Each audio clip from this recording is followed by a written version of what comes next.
We are pleased to have with us renowned inventor of the mRNA vaccine technology.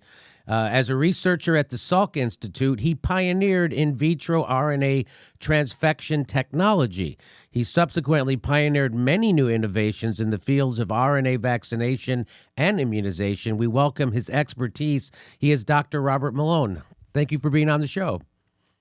Thanks for the opportunity, Jimmy, and I look forward to sharing ideas with you and with your audience. So, you seem to be the leading guy on mRNA vaccines. Could you explain to our audience what an mRNA vaccine is and how they protect against infectious diseases? So that's a question that can carry us forward for the next 2 hours, or I can try to oversimplify everything. And so please forgive me because that's what I'm going to do, Okay. or we won't be able to talk about anything else. So I don't mean to in any way talk down to anyone, and if there's any molecular virologists in the audience, I apologize in advance.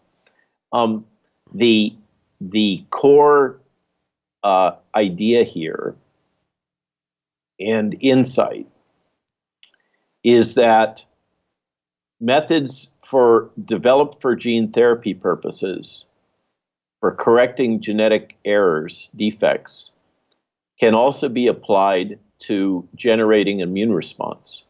So mRNA vaccines employ a molecule called RNA, which is in most cases derived from DNA.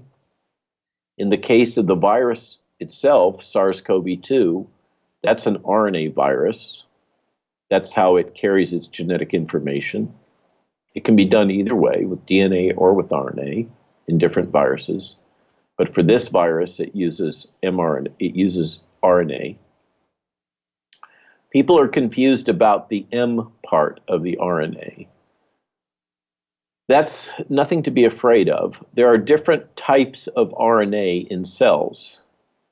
Some RNAs are used as scaffolding, as structure, for the little tiny biorobots inside of all of our cells called ribosomes that manufacture proteins. So that's one kind of RNA, ribosomal RNA. mRNA, the M stands for message, is the type of RNA that's used to carry information from the center part of your cell, the nucleus, where the DNA lives, out to those little protein manufacturing biorobots that are out in the cytoplasm, the outer part of your cell, that actually make the proteins. So don't be intimidated. The mRNA is just designating that it's one particular type of RNA. It's a message that goes to these little protein manufacturing facilities called ribosomes and causes them to make the protein from the virus, called spike in this case. And it's a slightly modified version of spike. It was designed to make that protein that's produced a little easier for your B cells to recognize to make antibodies. Now, there's a lot of information that data suggesting that actually that wasn't the necessary, that modification, but it was believed to have been necessary back when they engineered the vaccine.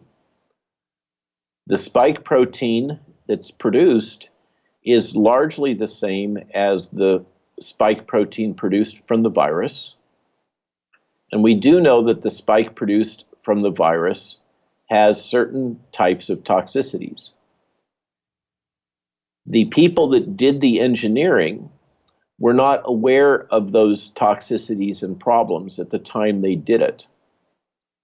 So yes, they did make some modifications to the spike protein when they engineered it for putting it into these genetic vaccines, but they weren't designed specifically to make it more safe. They were designed to make it more immunogenic, a better immunogen.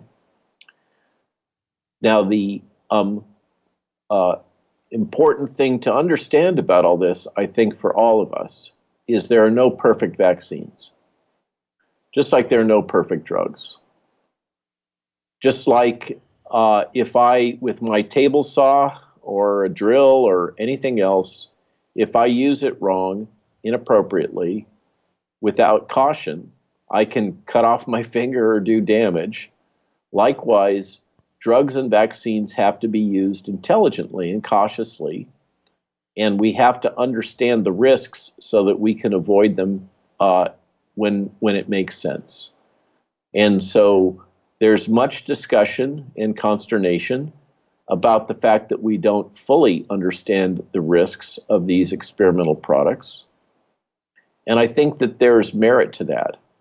But like with everything in life, there's risks when we get into an airplane, there's risks when we get into our cars, and we, all of us, have learned to deal with those risks.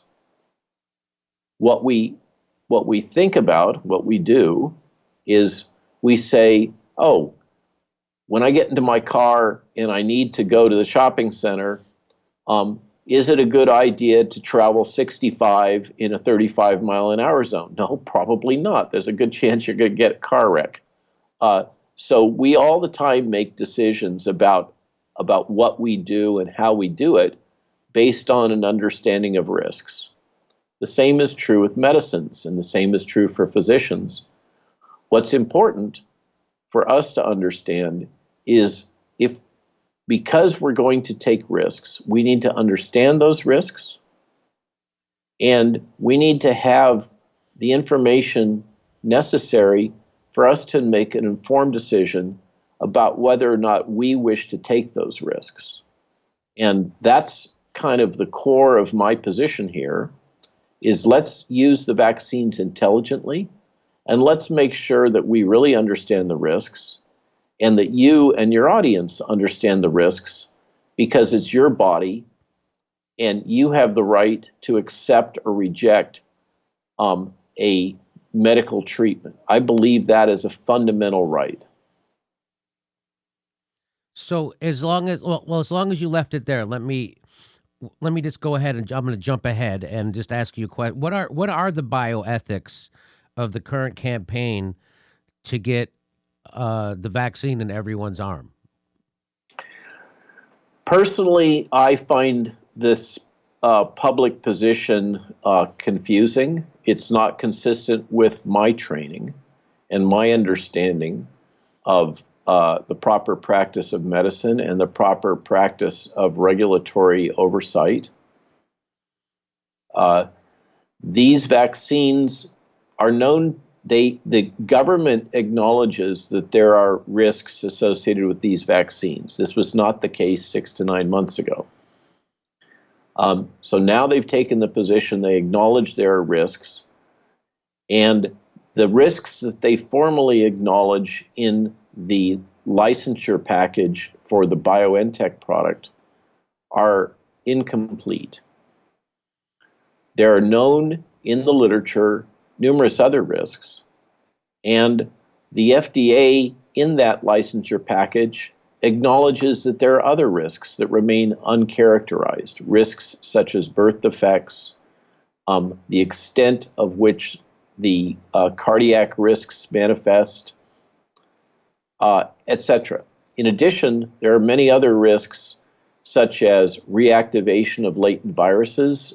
We know this as shingles, also Epstein-Barr virus, cytomegalovirus, and other viruses that can be triggered by vaccination, may also be triggered by the infection. So there is a portfolio of risks, only some of which are understood to any significant degree, many of which are known to exist, but they're not well characterized yet, even after all these many months of dosing of these experimental products. In my opinion, based on both decades of practice and international consensus, as embodied in the Nuremberg trials and the Helsinki Accord and the Belmont Report here in the United States and captured in the Code of Federal Regulations, that's to say federal case law, as it's what's commonly known as the common rule. There are well-established practices which must be followed for experimental products, and in general need to be followed for all medical procedures, such as when you go and have a surgery.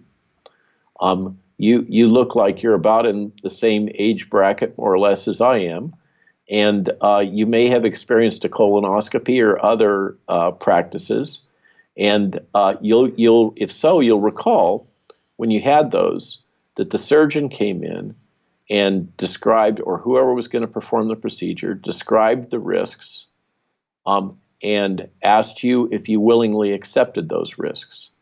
That's typical medical practice. That's how we should perform medicine. We need to inform you of the risks in a full sense for a procedure or a medical product. Those have to be expressed in common language so that you can understand them. I can't hide those risks using fancy medical language.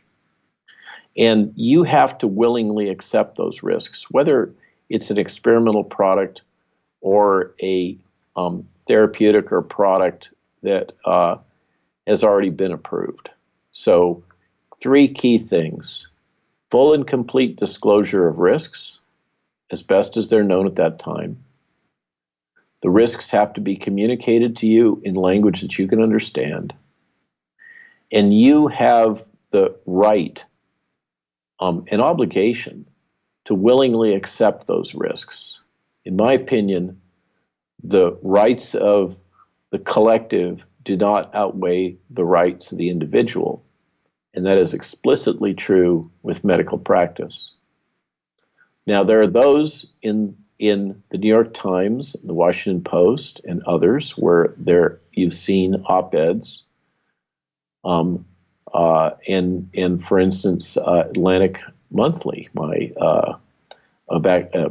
journal that I'm not very happy with right now because of their attacking me.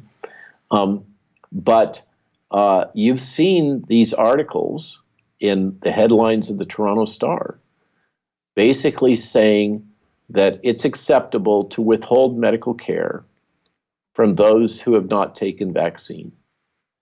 What? I strongly object to this. Okay. So there is a logic that if you don't accept vaccine, you really don't deserve to be treated on the same basis as somebody who did if you come into the hospital. Okay. And that is a slippery slope. Whew. We go from there. So what's the next thing? Well, let's see. The people that are at highest risk are obese. Well, obesity is something that you could control. That's your fault. You had too many McFries and too much sugary Coca-Cola. And so it's your fault that you're obese and at high risk for COVID. So maybe we shouldn't treat you. Maybe we shouldn't treat you if you smoked. It goes on and on and on. How deep is that hole?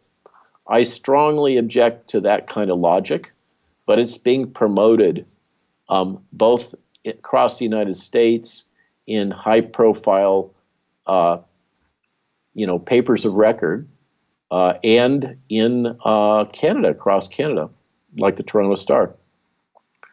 So you ask about the ethics.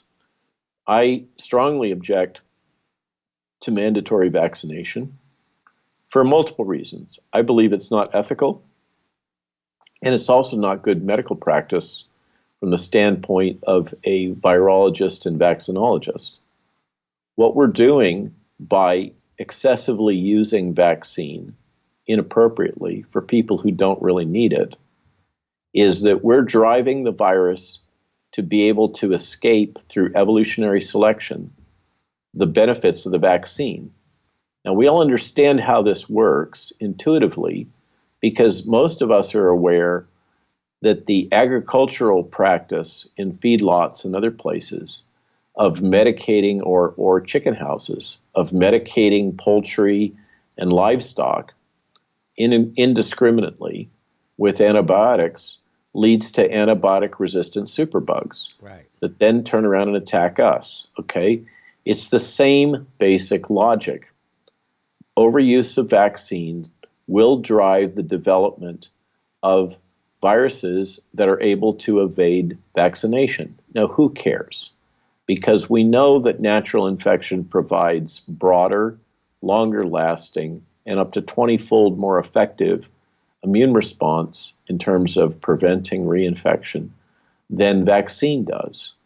So, if the vaccine is no longer effective, why should I care?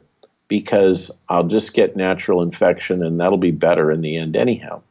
The answer is that we do have people in our population that are at high risk. The risk if you catch this virus and you're elderly and have significant other comorbidities like pre-existing heart conditions, obesity, or other characteristics, your risk is quite high. You know, it can range up to 50% probability of death depending on your pre-existing conditions. And the people that will suffer from this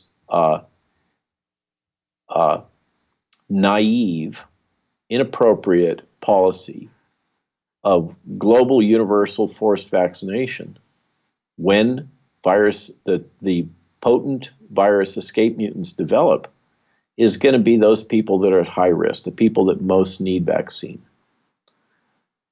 So what we risk doing is destroying the one really effective weapon that we have. It's already happening.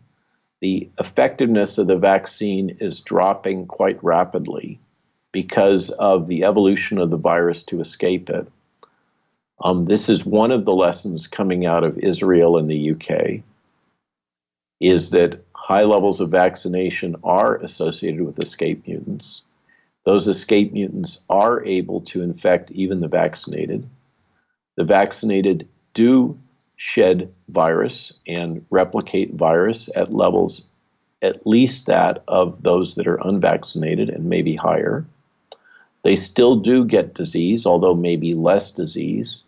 And in some ways that might be worse because that means the vaccinated that do have breakthrough infections are walking around feeling relatively healthy and yet producing and shedding just as much virus as the people that have received vaccine. And so we have a word for that. We call it super spreaders. So this is just the whole policy is poorly thought out, and so poorly thought out that you're left with wondering, are these people just not very aware and experienced? Is this incompetence? Or is this the consequence of the pressure of the pharmaceutical industry on the people making decisions? And I'm not those people. I can't get in their heads. I don't know what's going on. But there are a lot of signs that we're seeing what the term is regulatory capture. That really doesn't even cover what we're talking about. Let's say undue influence of the pharmaceutical industry on the entire public health enterprise decision-making process. Because you either are left saying these people are grossly incompetent or their decisions are being inappropriately influenced. It's hard for me to come up with other explanations. So let me ask you, I heard you say, so you're kind of explaining something I heard you say before, that we can't vaccinate our way out of this pandemic and we shouldn't be trying to do that. And you I think what you just did was kind of explain why. Can you just expand on that a little more? So for me, you can appreciate I'm a little sensitive to people taking credit for my ideas. And so it's really important to me to give credit to other people.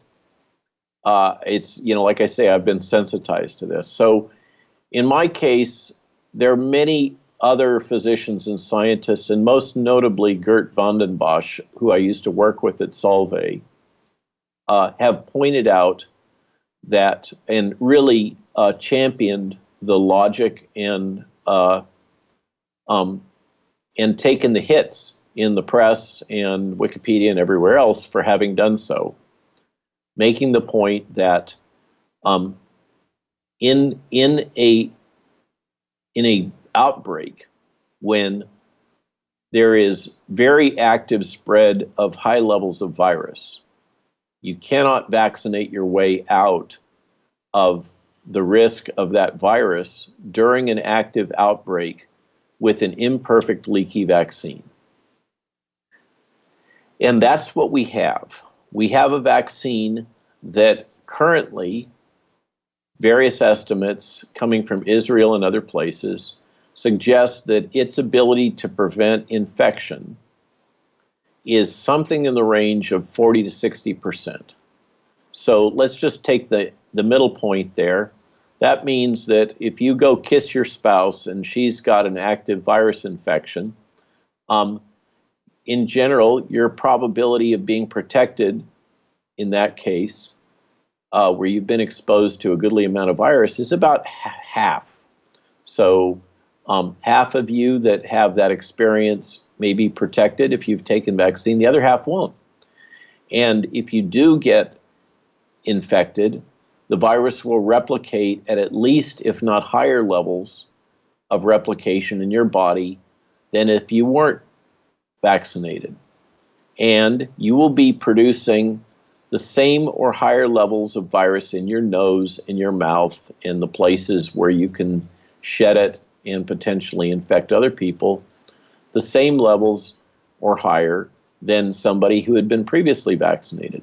Now, what that means functionally is that with these now further evolved virus strains like Delta, Lambda, and Mu, we're in a situation in which the virus is increasingly infectious, increasingly able to transmit from one person to another person. And when you do the math, the epidemiology can model these things. When you do the math, even if we all had perfect practice in N95 masks all the time, the best we could do is slow these viruses down. They will spread through the population. Okay, so we need to come to grips with that. These are leaky vaccines, and this policy of universal vaccination isn't going to get us to being able to get back to normal. Furthermore, what we now know, as if that isn't bad enough, is that to the extent they do provide protection, the protection seems to peter out at about half a year after vaccination.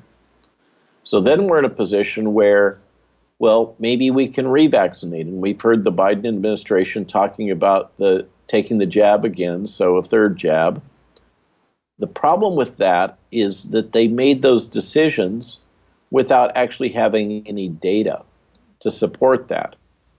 And that has kind of been a problem all the way through this when we've heard Dr. Fauci or others saying, well, we should do this, or we should do that, or we should do the other thing. And they're flying by the seat of their pants. They're substituting opinion for data. And that might be okay if we were doing animal experiments or we had a few monkeys that we were going to be testing out, a hypothesis. But it's not okay when we're going to implement authoritarian measures across the country or across the world in which we mandate everybody takes this, that, or the other intervention. You darn well better have rock solid data saying that that's a good idea. And even then, I object to doing it. I believe in the sanctity of the individual is more important than the sanctity of the collective. That's my personal opinion, and I think I'm backed by an ancient document, it's a little over 200 years old, called the Constitution of the United States. So that's where I stand, is the sanctity of the individual, and the underlying logic here that's being advanced will not get us to where the promised land that we're being pointed towards. It will not get us back to normalcy. It won't get us back to economic strength. It won't get us back to our jobs. And this logic that we're going to mandate vaccination in, this company or that company, or across the military or whatever, when you look at it now, it is outdated and grossly naive. The vaccinated can spread infection and disease. The unvaccinated can spread infectious disease. And the vaccine, to the extent the vaccine provides benefit, it only is good for about 6 months. So then, okay, are we all going to take revaccination every 6 months? Could there be a problem with that? Well, actually, there is. Okay, that logic, it absolutely requires data, because those of us that have gray hair and have been around a little while in the vaccine world know and understand immunology, know that there's a thing called high zone tolerance. Vaccines are not linear. Dose response in vaccines are not linear. The immune system is really complicated, and more is not always better. Sometimes more can turn off the immune system, can shut it down. So we can't just assume that a third jab or a fourth jab or a fifth jab is going to do good. It actually might make the immune response worse, not only in people who have just received vaccine, but potentially also in those that have the benefits of natural infection. So it's just bad science, it's bad policy, it's bad ethics, and we've got to slow down. The government has to get away from this seat of the pants, fly by intuition kind of thinking based on the opinion of one individual, which seems to be often what's going on, and you know who I'm speaking of. And we have to get back to this thing called evidence-based medicine, which is what I was trained to do, and most of us were trained to do.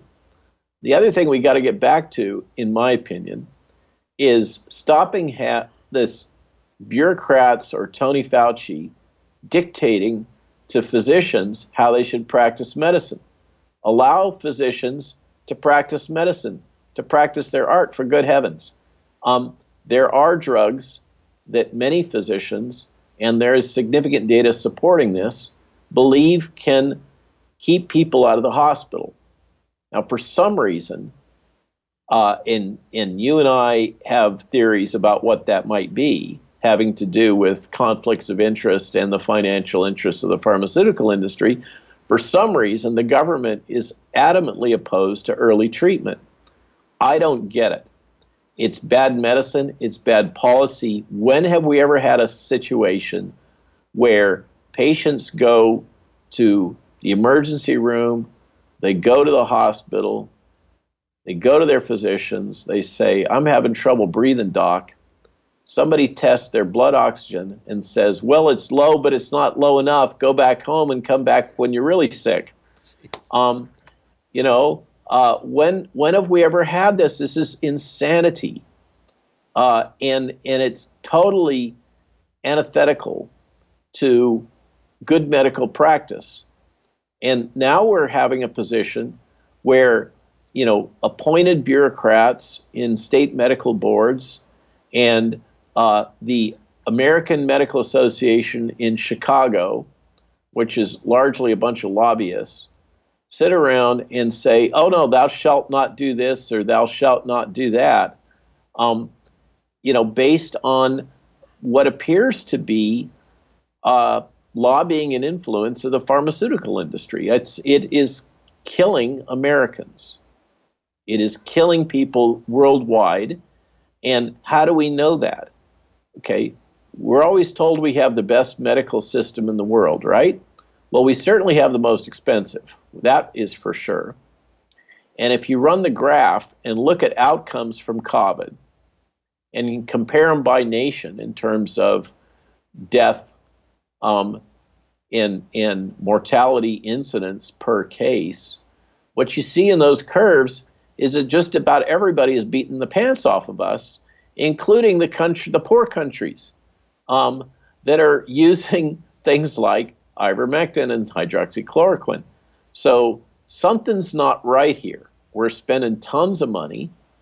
The government is telling physicians how to practice medicine, and people are dying here at a higher rate than they are in a lot of other places. And I think that there's certainly the signs that something's rotten in Denmark. And why don't we get back to a position where we stop letting the pharmaceutical industry dictate what we should do and start allowing physicians to practice their art? So just so I'm clear on what you mean when you say, so you're definitely pro-vax. You're that your whole life has been dedicated to developing vaccines, and you were the pioneer of the mRNA vaccine technology. So what do you mean when you say so? Because you're pro-vaccine, but this vaccine you say is leaky. What does leaky mean? Almost all vaccines are leaky. It's a question of degree. So this is actually a technical term. I didn't just make it up. What it has to do with is the ability, it's a characterization of the ability of the vaccine to prevent the spread of the disease between individuals. And ideally, a vaccine that's going to be used for containment or prevention. For instance, we talk about the pediatric vaccines, or we talk about influenza vaccines, okay? We try to administer those in times when the virus is not circulating, okay? The way those things work is we give as many people as possible before the virus is circulating. So for instance, with influenza, we deploy influenza vaccine in the off season. And it provides imperfect protection, but enough protection that the virus can't get its foot in the door and start spreading wildly within the population. That's the logic. In this case, the wolf is not just in the door, he's in the kitchen, right? He's in our houses and our businesses and our workplaces and everything else. And that takes a different strategy. So a leaky vaccine, virtually all vaccines are leaky. Those of us that have done animal research and non-human primate research in vaccines know that you can overwhelm any vaccine with enough virus or pathogen, okay?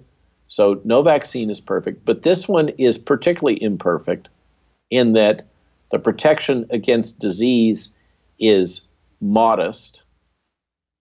You know, as I mentioned, protection against infection is something like 40 to 60% and going down as the virus evolves. And that's never going to be able to get us to the nirvana that we seek, which is herd immunity, because it's leaky. Does that make sense? Yes, that makes sense to me. That because people who are vaccinated can still spread, the vaccine doesn't stop you from spreading the virus. Precisely. And it's actually only about, on average, something like about 50% protective from you getting infected if you've had the jabs. And that actually only lasts for about 6 months. Whereas if you have been infected and recovered, like I have, and to my great surprise, although I was infected and had serious COVID in late February of 2020, I got infected with the Boston outbreak, which was very early in the States. And I thought I was never going to be the same again. I just got my pulmonary function test back, and I'm 100%. I'm within normal limits. So this disease, it kills. I don't am not saying it's the flu. Believe me, I've had it. You do not want to have this disease if you can avoid it. I had it very early when we had virtually no drugs. Matter of fact, I discovered one of the drugs that appears to be effective by treating myself, and that's Pepsid. I'm not here to push Pepsid, but that's the situation I encountered, and yet I survived, and my body has recovered. So for most of us, this is a survivable disease that doesn't necessarily cause long-term damage to your body. For those of us that are at very high risk, very old, with multiple pre-existing conditions, and even in the very young, the honest truth is that we've had a little less than 400 deaths, pediatric deaths, since the beginning of the outbreak. That's people up to the age of 18, a little less than 400. Now, the annual death rate in the pediatric population from influenza tends to hover around 600 to 800 per year, just to compare, okay? Of those little less than 400 deaths in children and adolescents, virtually 100% of those had major pre-existing conditions like morbid obesity or significant obesity or heart disease or other things, okay? So if you're a healthy young person, your probability of dying is from this disease, if you get infected, is infinitesimal. It is teeny, teeny, tiny. Something like 0.000, maybe another 0%. Okay? And for most of us, that's the case. Our probability of death from this is very small unless we have one of those major pre-existing conditions. So the point is, you've all been subjected, I'm going to say it, to a heck of a lot of fear porn. That maybe serves the interests of the pharmaceutical industry. It serves the interests of the major media outlets that, by driving you with fear, they get readership and clicks and everything else. And many of these major outlets like Google and Facebook have significant investments in not just pharmaceuticals, but in vaccine companies. So you really got to be careful. We got a whole lot of conflict of interest going on here, and a lot of people controlling your thinking through the information they present to you. And you've seen it in action recently. If you were a skeptic, all of the, just bizarre inundation of press and information about ivermectin as a horse drug. I breed horses. Okay, I use ivermectin to clear out the bots and the worms. In Africa, Merck has been donating millions and millions of doses for decades to Africans for river blindness and other conditions. And ivermectin is extremely safe when dosed at the right levels. All of this media chatter about don't use horse ivermectin is just it's noise. It's a distraction. I don't know, it appears that our media has been captured by our pharmaceutical industries. And those that spend time trying to ferret these things out see that there's a lot of evidence that this is the case. Yes. Well, I could show you. Let me just go real quick. So ivermectin is on the WHO list of essential medicines. You would never know that if you were a casual consumer of news or even a serious consumer of news in the United States. You would never know that. You would think that this is some kind of horse medicine drug instead of what it actually is, and a medicine that's been prescribed to billions of people around the world and is on the WHO list of essential medicines. In fact, this is from the NIH.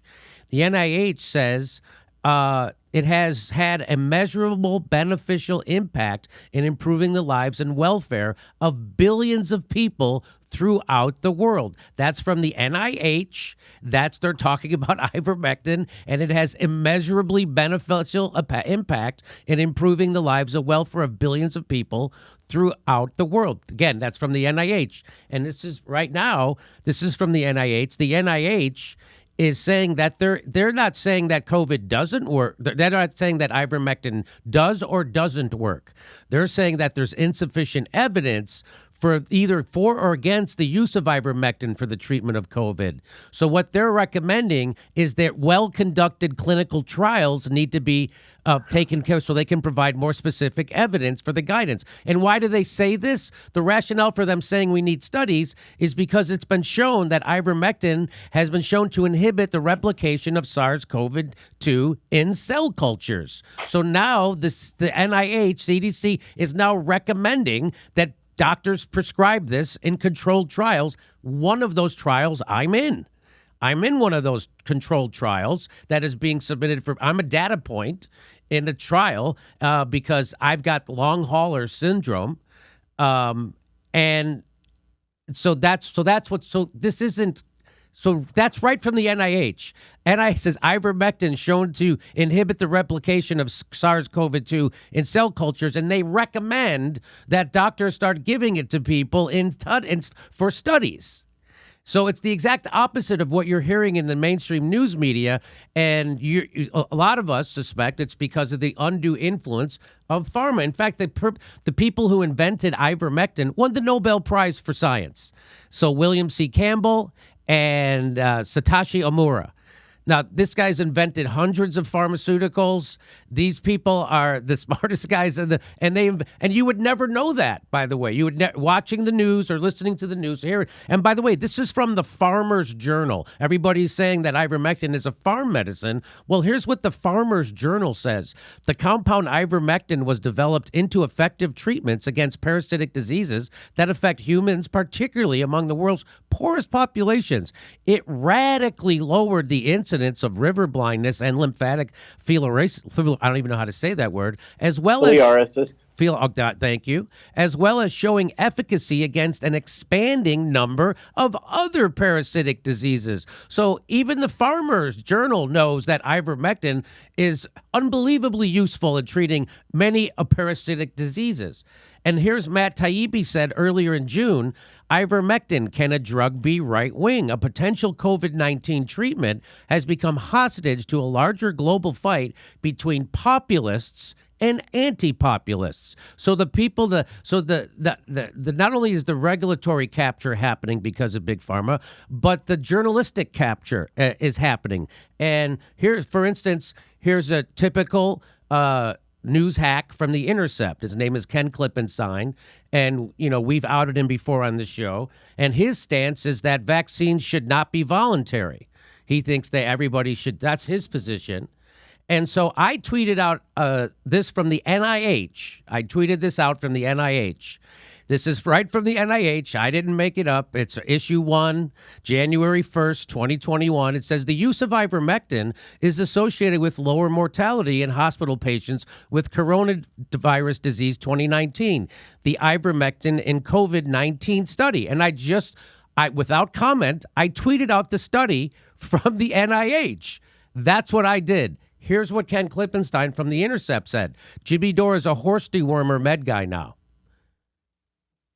It's right there. It's from the NIH. So he doesn't want to contradict. He's not saying the NIH is wrong. He's saying Jimmy Dore's a horse dewormer guy it's completely anti-science.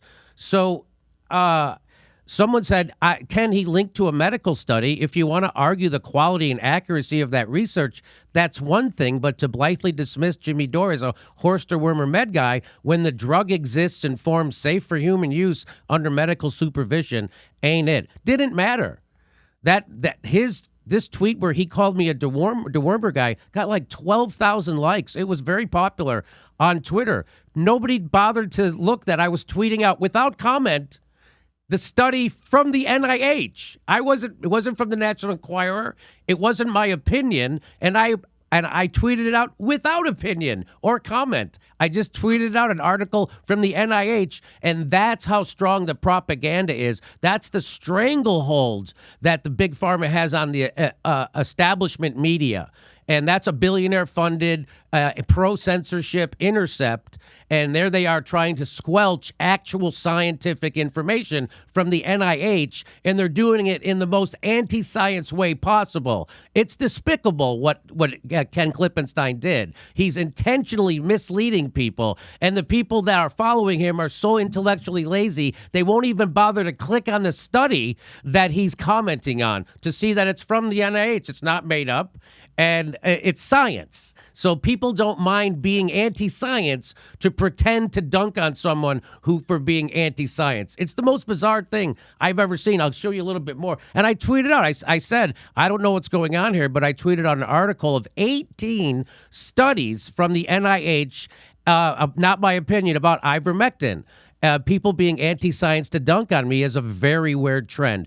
So there it is. I even circulated it's from the NIH. But it doesn't matter.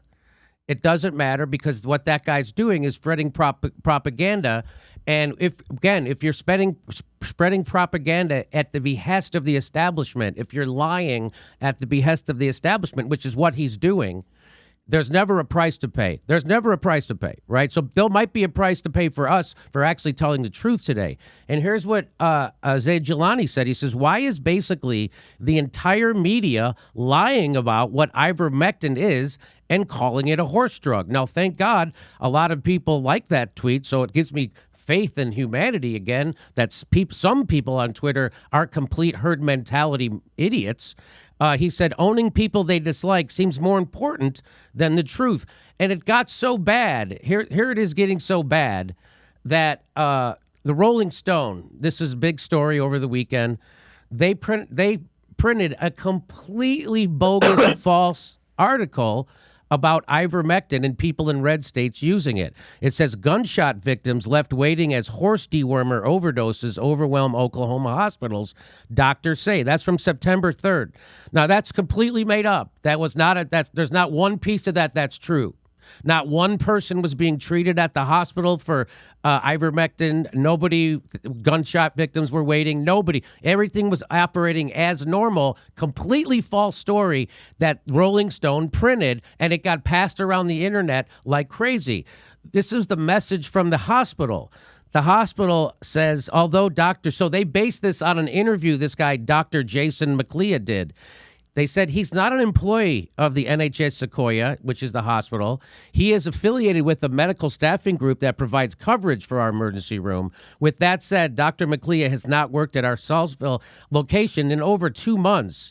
NHS Sequoia has not treated any patients due to complications related to taking ivermectin.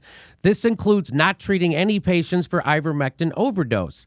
All patients who have visited our emergency room have received medical attention as appropriate. Our hospital has not had to turn away any patients seeking emergency care. So what the Rolling Stone then did, by the way, a million other news organizations picked up this same morning, including Rachel Maddow, including the Newsweek, all of them picked this up and repeated it all they had to do was pick up the phone and call the hospital and ask them if it was true, and none of them did it. They didn't do the bare minimum of journalistic ethics or investigation. So what the Rolling Stone did was they didn't take the article down. They just printed this thing above it, and they left the whole article up, which is 100% misinformation.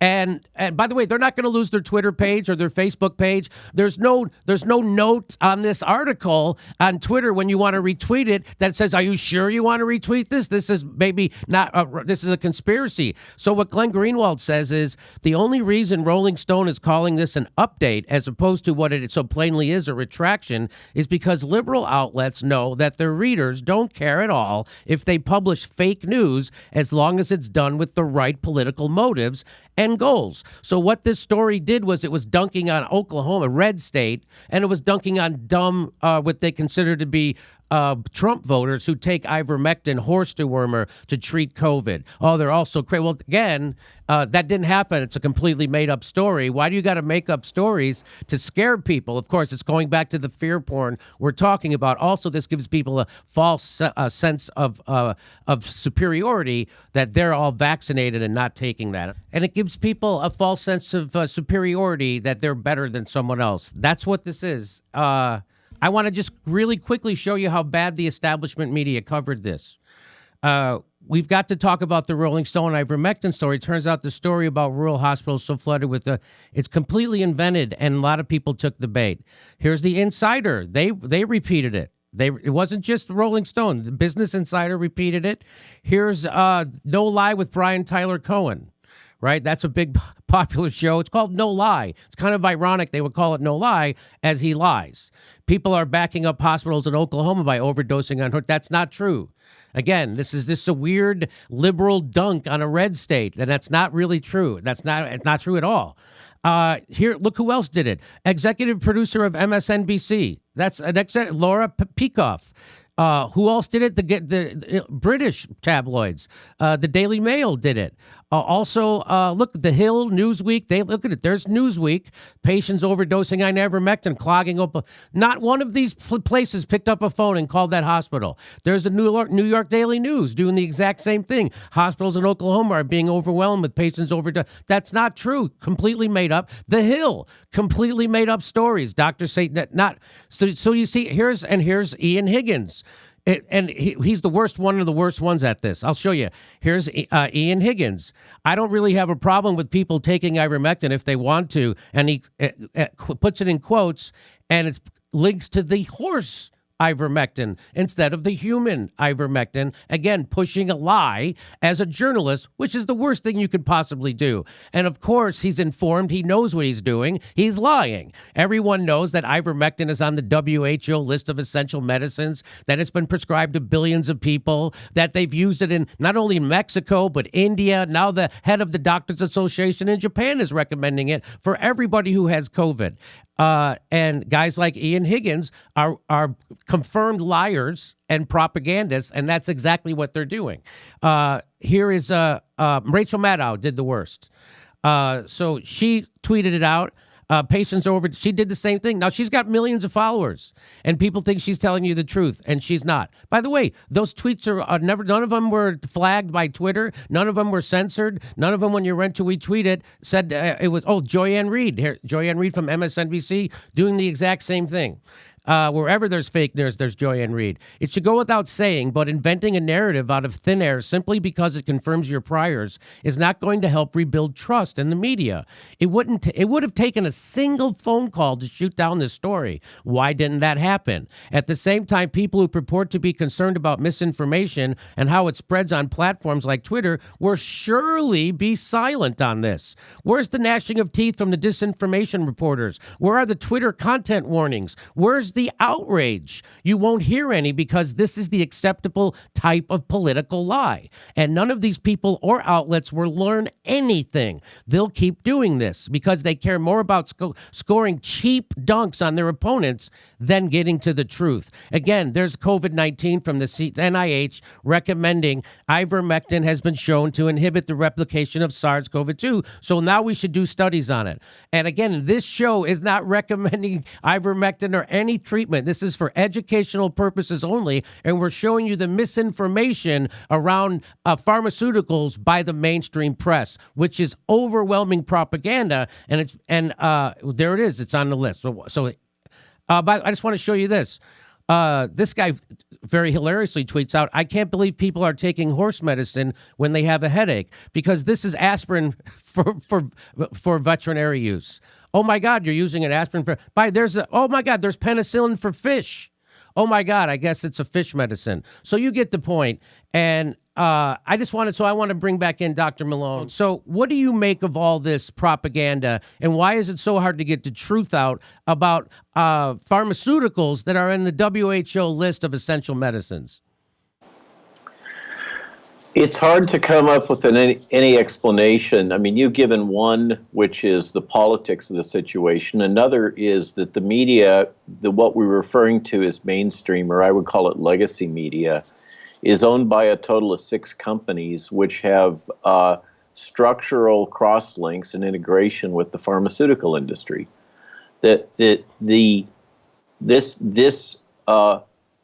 concerted effort on the part of major media to delegitimize anyone using this agent, which is not perfect.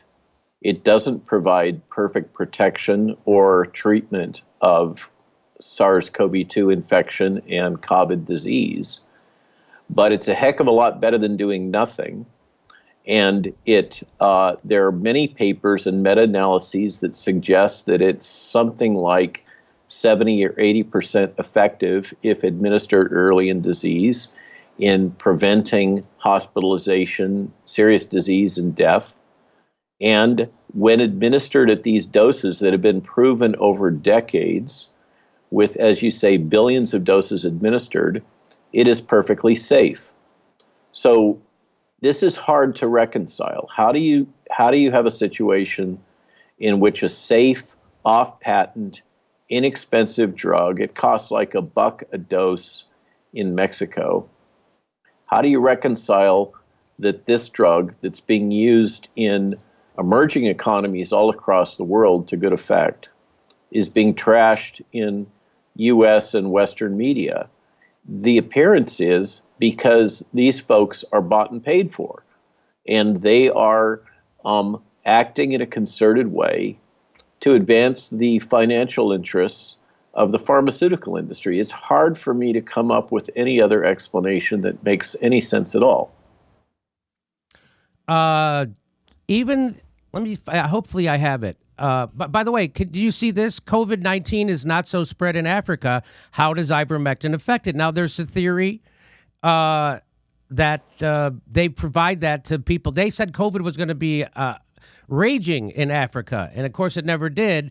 And now a lot of people are attributing that to ivermectin. That hasn't been proven clinically. Yeah, you gotta be a little cautious. Like I was saying about the Israeli data, all these things are really complicated. The technical term is they're confounding variables. So the incidence of SARS-CoV-2 in Africa roughly tracks the prevalence of obesity in Africa. And the Central African nations, which is much of the continent, are poor enough that they just don't have a whole lot of fat people. There's also widespread administration of hydroxychloroquine for other diseases prevalent in Africa in this region. So we've got multiple effects going on here, not the least of which is that much of Africa is pretty skinny and pretty fit because they live more of a rural lifestyle. They don't have McDonald's on every corner and Pepsi's and stuff in their mouth with French fries and ice cream all the time. And so they have much lower risk. It underscores the point that, in my opinion, this disease is a disease of the elderly and the obese for the most part. And that's what's going on here. And we can shift this risk profile even more favorably by using these imperfect drugs that have been used for decades in humans. By the way, hydroxychloroquine is proven safe in pregnancy. That's not the case with these vaccines, just to say. Okay? So it's hard for me to make sense out of a lot of the public messaging coming out of our government without invoking what we call regulatory capture, and it's a lot worse than just regulatory capture. The pharmaceutical industries have basically bought and paid for our entire Congress. So the industry has so much money, and this is making them even more profitable. Just think this through, okay? We have paid for the development of these vaccines, and we have paid to purchase these vaccines through the government, and now we're going to have them marketed on us so that all these companies can make even more billions in profit. In my opinion, if we think back, I mean, there are a few of us left here that belong to the greatest generation and remember this gentleman, Harry Truman. What did Harry Truman come to power Why did he rise politically? One of his key issues was war profiteering. And in my opinion, what we're seeing is florid war profiteering and the consequences of it. There's so much money sloshing around in the system in big pharma that they're able to corrupt almost everything that they touch, and they do. And we've got to deal with it. We've let this thing fester. We've let it go on. We've let the conflict of interest build and build and build until the pharmaceutical industry is basically, to a significant extent, compromised our entire government, and also compromised big tech, and also compromised media. And I don't know how we take back our country. I don't know how we prevent them from actively inserting ideas and falsehoods into people's minds. But that's what they're doing. So I just wanted to show you this from the FDA even tweeted out, "You are not a horse, you are not a cow. Seriously, y'all, stop it. Using drug ivermectin to treat..." This is what set it off, and I want to highlight the y'all, okay? Yes. I live in Virginia. I was born in California. I know what y'all is referencing, okay? This is called gaslighting. This is basically attacking people that were previously characterized as deplorables during a prior election, and it is really being used in a pejorative fashion. I mean, y'all isn't something that's used by folks up in Wisconsin or New England.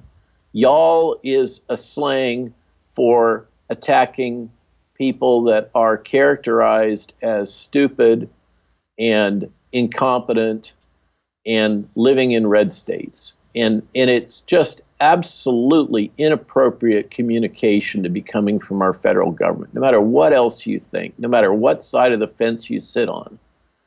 That this is, absolutely inappropriate public communication. It's not professional. It is immature. It reads like something written by a 22-year-old. And this is what set off this whole brush fire, is this really highly inappropriate public comment coming from a federally funded agency. And I don't know what else to say about this. So it's obscene. When I saw that shocked me too. So I did a little investigation, and it turns out, who funds the FDA? Did you know that it's funded by the pharma companies it regulates? The Food and Drug Administration. Go ahead. Yes, I do. It's about 70% of the agency. It didn't used to be this way. The pharmaceutical industry plays a long game. Okay, 45%. I've heard higher numbers. Okay.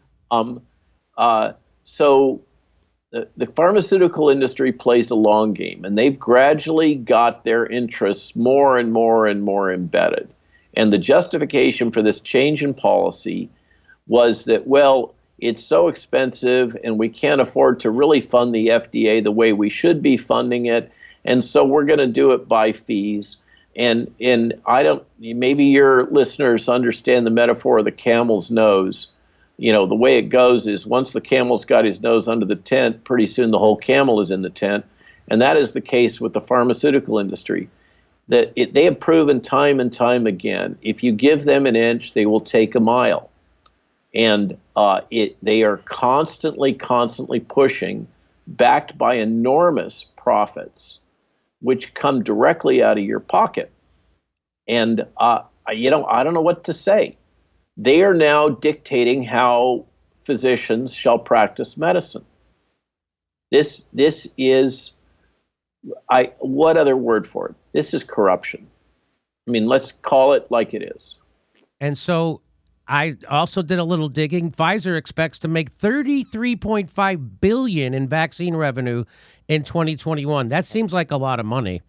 Moderna says it doesn't intend to profit from its COVID vaccine, yet estimates its 2021 revenue will be up 22 times higher than their revenue in 2020. In fact, Moderna stock is up 230% from last year. Not 50%, not 100%, 230% from last year. So I think this gives validity to what you're saying. And of course, Well, the president. even further, Bill Gates is on record bragging that he's had a 20-fold, that's 20 times, that's not 200-fold. I mean, that's not 200%, that's 2,000% of a return on investment from Bill Gates' investment in vaccine companies, okay? He's not giving money to vaccine companies, he's making money on vaccine companies. This is the case. You know, we always think if you dial into PBS, you see the Robert Wood Johnson Foundation is bankrolling PBS. Well, it turns out that name, Robert Wood Johnson, comes from the fact that Robert Wood Johnson is one of the largest shareholders of the company called Johnson & Johnson.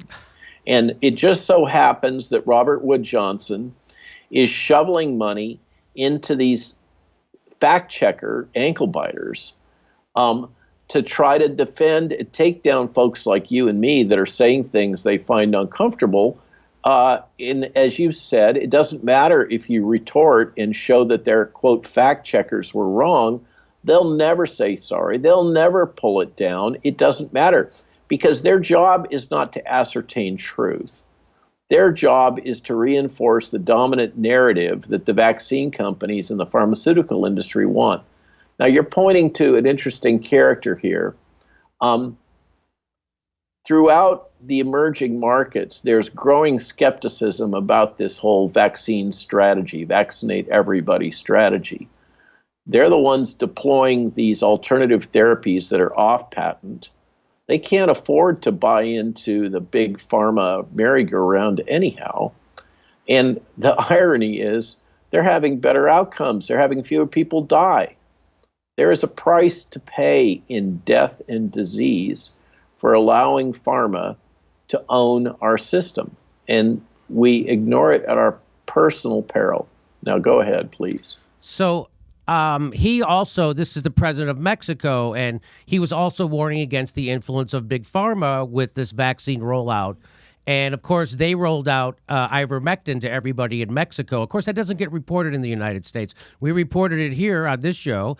So they didn't know what to do. Their ICUs were overflowing. They started giving people ivermectin, and their ICU rates went down. And then they gave it to everybody. And so, as you point out, they're having better outcomes than the United States. So India also has had success with this. And again, the head of the Japanese Doctor Association came out and recommended that everybody who has COVID use ivermectin. Again, we're not recommending anything here. We are just telling you this for educational purposes. There's a great example cited in the paper just published 2 days ago that Peter McCullough is a co-author on, which is Peru. In the case of Peru, the military widely deployed ivermectin, and the fatality rate plummeted. Then there was a change in administration. A new president came in. He reversed that policy, and the death rate took off and went almost to where it was before. I mean, we call this a challenge-re-challenge study in medicine, in clinical research. It's a classic example. So, Jimmy, I can't be on too much longer. We kind of got to wrap. Okay. But I think I strongly support what you're doing, and I suggest that your listeners, if they're not outraged, they should be. This is one of those cases, if you're not outraged, you're not paying attention. Because this isn't just about us having our pockets picked. This is about us as a collective community losing members, having people die and have severe disease unnecessarily. And we can be a lot smarter about this and a lot more targeted and strategic, use the tools that we have at hand, but we can't do it with our hands tied behind our back by pharmaceutical industry lobbyists and government officials that have been corrupted. I know you have to go. Before you go, can you just give me how would you attack if you were the chief medical officer of the United States and you had power to do whatever you wanted? How would you attack the COVID crisis? So Peter Navarro and I have addressed that question. Thank you for asking in the Washington Times in 2 editorials. And we have a 4-pronged proposal. And I'm also going to be traveling to Italy in about a week to Rome to present these ideas to the Senate in Rome. And also I'm arranging to speak with folks at the Vatican about this. I believe that we need to save the vaccine that we have and use it globally to protect the elders and the very high-risk individuals, and do not deploy it universally and drive something like Marek's disease, such as Gert van den Bosch has been warning us about. We need to make these imperfect but relatively effective repurposed drug combinations widely available. We need to allow physicians to practice medicine, stop putting these barriers in place that keep physicians from practicing proven early intervention strategies. This idea of only treating people after they get in the hospital is just crazy. It makes no sense at all. Furthermore, so that people are able to rapidly identify whether or not they actually have this virus, as opposed to respiratory syncytial virus or influenza or any of the other respiratory viruses that are circulating at the same time that mimic SARS-CoV-2 infection. We need to make rapid test kits available in the home. There's many examples of rapid test kits. They are deployed in many countries throughout the world, just not here for some reason. I don't get it. Okay, and then the last. So those are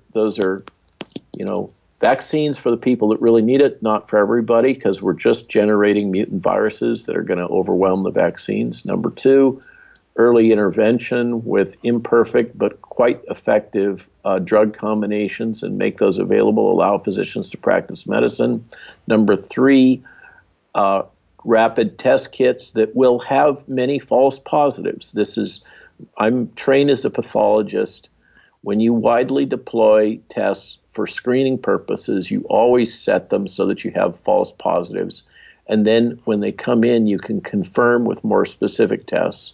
Number 4, there are multiple examples of computational tools, apps, things that you can load on your computer or your cell phone and key in your own information privately that will tell you about what your risk is so that you can make an informed decision about whether or not you think you're in one of those high-risk groups and you should take vaccine, as opposed to this, give a child a hammer and everything becomes a nail approach where we're just going to jab everybody on the planet with a vaccine. Very good for Pfizer's business and Moderna's business and J&J's business and AstraZeneca's business, not so good for the rest of us. Okay, so we just got to stop this crazy. I don't know how we do it, except for folks have got to. This is a different kind of woke. This is waking up and using your brain. Look at the information that's available. Think for yourself. Don't let the media pump ideas into your head. Look at the actual information and apply your common sense. This doesn't take, you don't have to be somebody with a stupid long time of postgraduate education and MD and all that stuff. This is simple stuff to figure out. If you wish, you can find many of these articles and pointers to articles on my Twitter feed at RWMaloneMD. But I think that the only solution here is people have got to wake up, look at the information themselves, and then make their own informed decisions. And if the politicians are going to try to jam us all with these authoritarian practices, you know what the remedy for that is. It's at the ballot box, and it's letting those people know that there is going to be a change in the Senate and the House pretty darn soon, and they better wake up or it's going to be a wave. Well, I really appreciate you spending time with us. I hope you'll come back on to talk about vaccine passports and the effects, side effects from the vaccine, and the scare tactic, and the people afraid to talk about their experiences with the vaccine. I'm one of those people, so I would love to have you come back whenever you can. Thanks for making yourself available, Dr. Malone. He's one of the renowned inventor of the mRNA vaccine technology, Dr. Robert Malone. Thank you so much for being with us. And thanks for the chance, Jimmy, and good luck in all things, and particularly in your clinical study. I appreciate it. The Jimmy Dore Show is coming to a city near you August 28th. We're in Las Vegas at the Plaza, and we just added another show in Portland. We're there in Portland on September 10th and 11th. October 3rd, we're at Harlow's in Sacramento. More dates being added. Go to jimmydoorecomedy.com for a link for all tickets. See you at a live show.